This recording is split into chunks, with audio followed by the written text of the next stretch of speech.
हाँ जी, तो मैं गंदम के दाने साफ़ कर रही थी। साथ में मुझे अपने फ़रिश्तों का भी ख़्याल रखना था। ये फ़रिश्ते जिन्हें तुम्हें पता है कि आम तौर पे हम क्या कहते हैं? जी हाँ, कुछ और नहीं बल्कि बच्चे ही कहते हैं। मुझे इस काम में तो इतनी भरपूर मदद करवा रहे थे, इमदाद इतनी करवा रहे थे यार कि गंदम साफ़ करने से ज़्यादा इन्हें सँभालना मुश्किल हो गया था। पहले तो इन्होंने गंदम के ढेर से गोता लगाया, जैसे कोई समुंदर पार कर रहे हों। फिर इन्होंने दानों को रॉकेट की तरह हवा में उड़ाना शुरू कर दिया।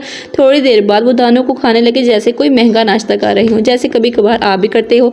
तो फिर क्या, मैं तो अपने ख़वास खो चुकी थी। इनकी मासूम शरारतों ने तो घर को आटे के तूफ़ान में बदल दिया था। आखिरकार मैंने भी हार मानी और हंस पड़ी और इनके साथ मिलके गंदम साफ़ करने को वाकई एक खेल बना दिया। इसी बहाने से मेरी गंदम भी साफ़ हो गई, मेरा काम भी हो गया और बच्चों ने खूब मज़े भी ले लिए।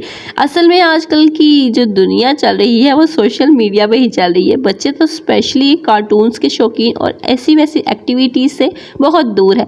आप भी अपने घरों में इस तरह की एक्टिविटीज़ में बच्चों को इन्वॉल्व करने की कोशिश करें जिससे बच्चे खूब इंजॉय भी करें।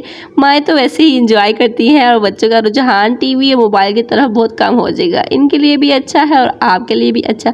उम्मीद करती हूँ आप लोगों को मेरा ये मशवरा बहुत पसंद आया होगा। अगर पसंद आया है तो आप लोग भी मेरी तरह अपने घर को इस खेल में बदल के डालें।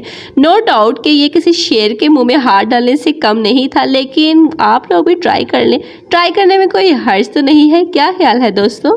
अब बाकी के दाने मैं खुद ही साफ करती हूँ। शुक्रिया।